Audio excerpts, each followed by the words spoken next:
La dernière fois, nous avions vu que pour bouger, nous avons besoin d'articulation. Sans elles, notre corps ne peut pas se plier. Mais il manque quelque chose pour que nous puissions faire un mouvement et pour que nos os puissent se mettre à bouger. Avec ton bras, fais ce mouvement flexion-extension. Que se passe-t-il? Est-ce que tu sens ton bras qui gonfle et se relâche? Ce que tu es en train de sentir, ce sont tes muscles. Nous allons fabriquer une maquette qui va nous permettre de mieux comprendre le fonctionnement du bras. Pour cela, tu as besoin de 2 morceaux de carton,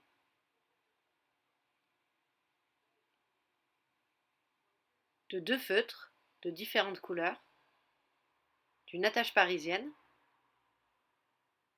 et de 2 morceaux de laine de 40 cm chacun. Les 2 morceaux de carton représentent l'humérus et le cubitus. Trace un carré ici, un carré ici,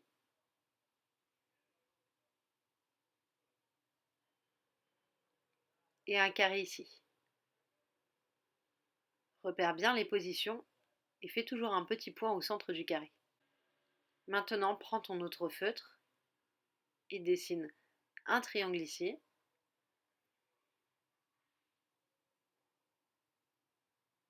un triangle ici et un triangle ici. N'oublie pas de mettre les petits points au centre. Avec tes ciseaux, fais un trou ici, juste au-dessus du carré vert, et un trou ici, bien à droite. Utilise l'attache parisienne pour attacher les 2 os entre eux. L'attache parisienne sera comme un ligament. Tu te souviens, un ligament relie un os à l'autre. Avec tes ciseaux, perce chaque triangle et chaque carré au niveau des points centraux. Ça y est, ton articulation fonctionne. Mais il manque quelque chose. Sans les muscles, ton bras ne peut pas bouger. Nous allons utiliser les 2 morceaux de laine pour faire les muscles. Maintenant, voilà ton défi. D'abord, fais passer un fil muscle dans 2 trous de même couleur. Quand on tirera sur le fil, le bras pourra se plier. Ensuite, fais passer l'autre fil muscle dans 2 trous de même couleur. Quand on tirera sur le fil, le bras pourra se déplier. Mets pause à la vidéo. Quand tu as trouvé une technique qui fonctionne, relance la vidéo pour comparer avec la technique que je te présenterai. Regarde, si je place mon muscle sur un seul os, il ne peut pas bouger. Les muscles sont toujours fixés à 2 os en même temps. Ils sont fixés par ce qu'on appelle les tendons. Voilà la solution pour le premier muscle. Je l'ai placé comme cela en faisant bien des nœuds sur le fil derrière.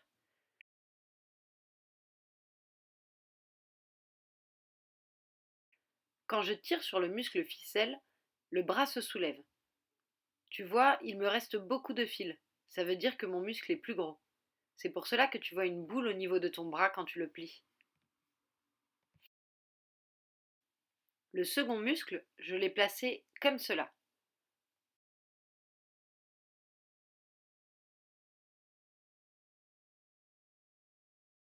Quand je tire sur la ficelle, le bras se baisse. Le premier muscle s'appelle le biceps. Celui d'en bas, c'est le triceps. Ça y est, mon articulation fonctionne. Qu'as-tu appris aujourd'hui? Pour que mon bras puisse faire un mouvement, j'ai besoin que mon articulation soit activée par un muscle. Tu l'as vu sur notre maquette. Sans ficelle, les 2 os ne pouvaient pas se déplacer l'un vers l'autre. Ensuite, tu as appris qu'un muscle relie 2 os pour que le mouvement soit possible. Le muscle est attaché à l'os par un tendon. Tu l'as vu sur la maquette. Si je mettais les 2 bouts de la ficelle sur le même os, le mouvement était impossible. Tu as appris une dernière chose. Quand je plie mon bras, mon biceps se contracte. Je peux le sentir en touchant mon bras. Tu l'as vu sur la maquette. Quand je tirais sur la ficelle du haut, qui représente le biceps, la ficelle prenait plus de place et pouvait former une bosse comme tu en observes sur ton bras lorsque tu le plies.